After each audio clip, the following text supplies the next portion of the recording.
despertar.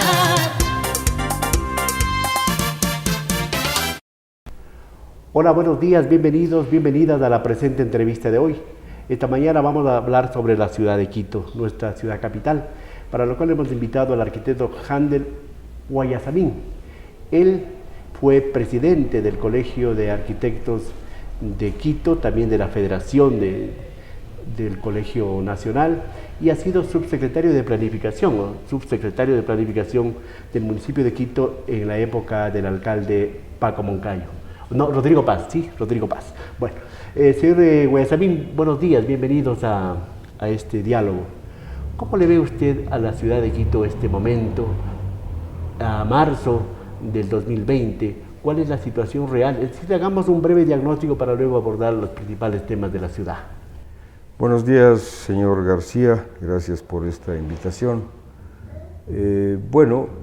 Quito es una ciudad que ha resistido a muchos embates y tiene una enorme capacidad de lo que ahora se denomina resiliencia, que quiere decir esa capacidad de sobrevivir, digamos, a crisis, a problemas, a conflictos.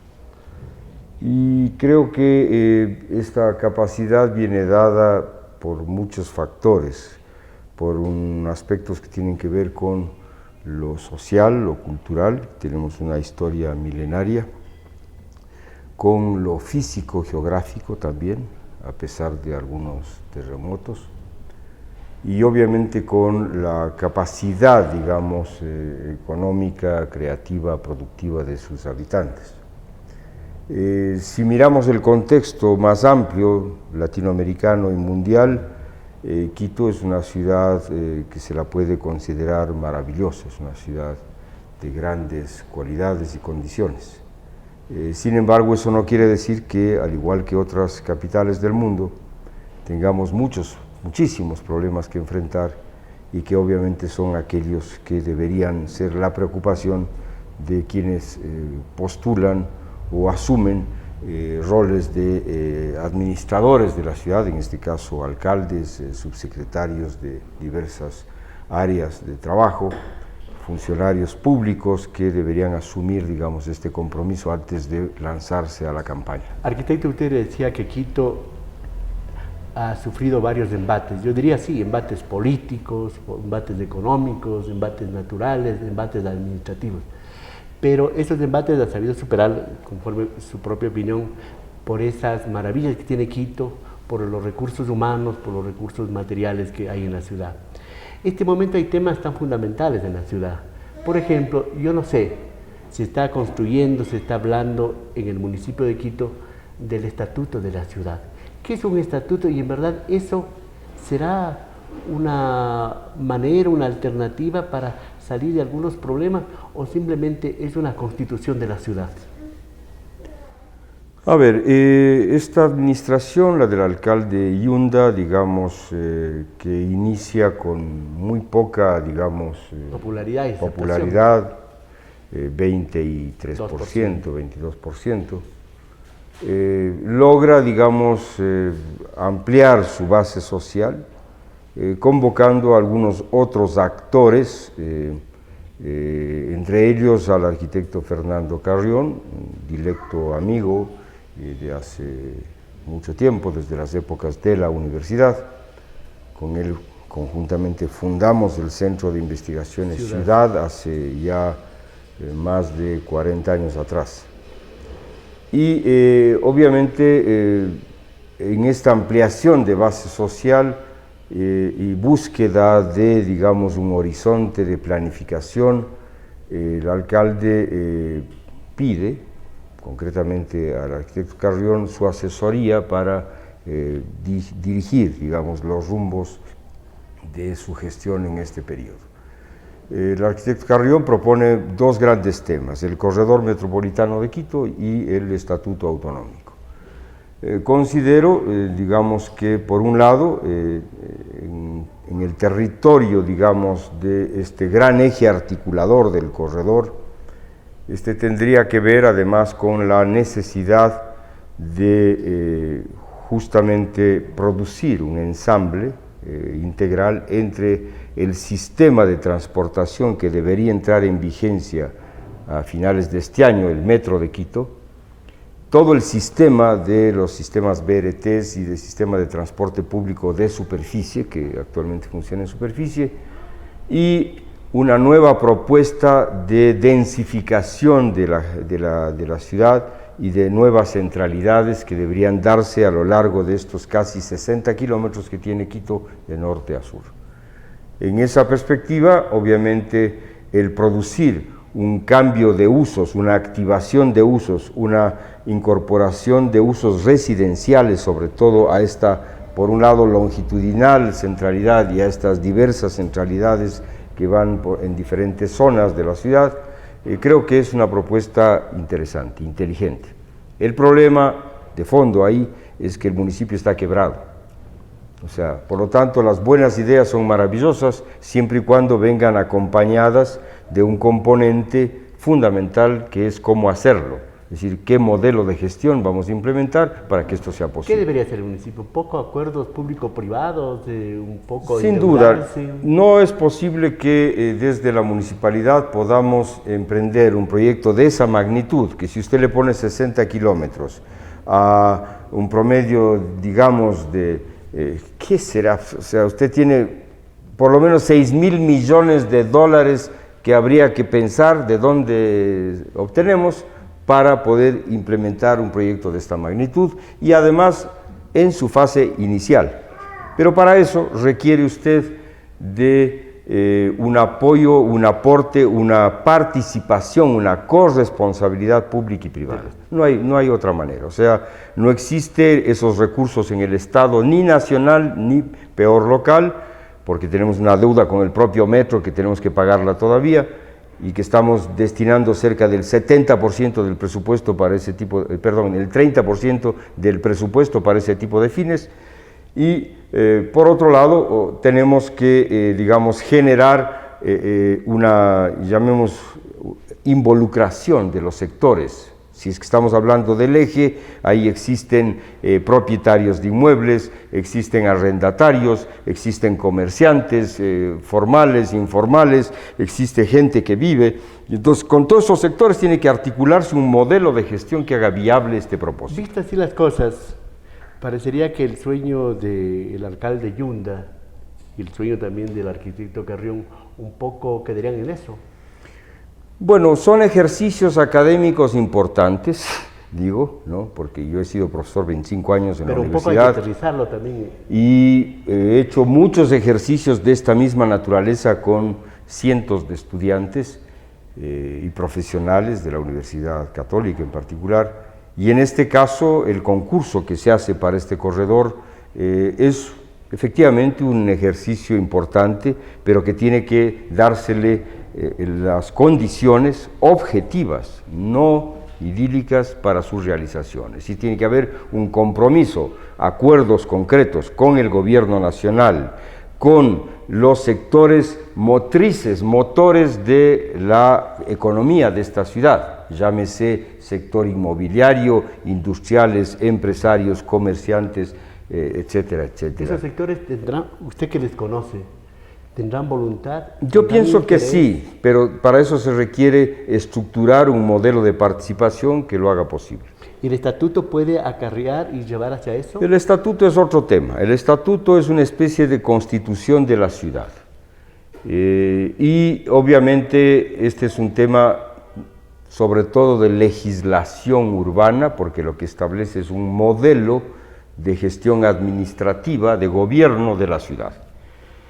Y ahí sí yo creo que habría que ser un poco más, digamos, preciso, porque nosotros ya desde el año 1993, 27 de diciembre exactamente, ya creamos el Distrito Metropolitano de Quito, ¿sí? Y digo creamos porque fui parte de la administración de Rodrigo Paz, de la cual fue el director de planificación, fue Fernando Carrión, y él es el creador, conjuntamente con el alcalde Paz y muchas otras gentes de este equipo de esa época, de lo que fue la propuesta del Distrito Metropolitano de Quito, ¿sí? Entonces, en el origen está este tema. Y luego ya el año 2008 que se crea la nueva Constitución de la República y el 2010 aparece el COTAD, ¿no? Que es este Código de Ordenamiento, digamos, territorial.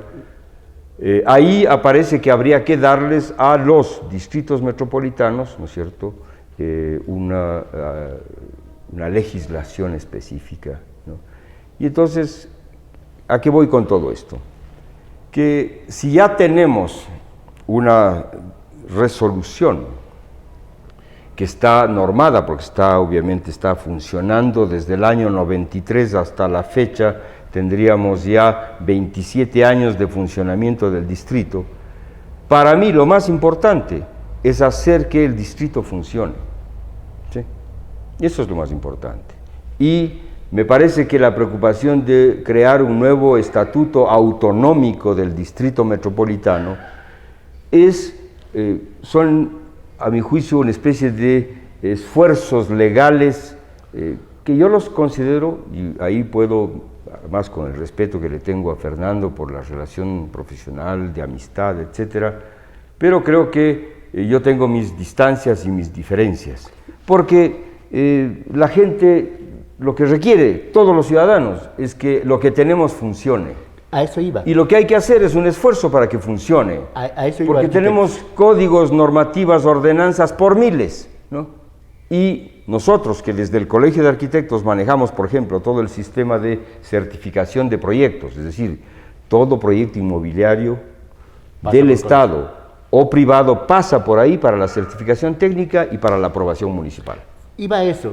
O sea, y esa ordenanza es una galimatías. Como que el alcalde, como que el arquitecto Carrión y mucha gente puede estar un poco afincando muchas esperanzas, muchas expectativas en esto que es, como lo dice usted y lo dije al inicio, la constitución legal de la ciudad.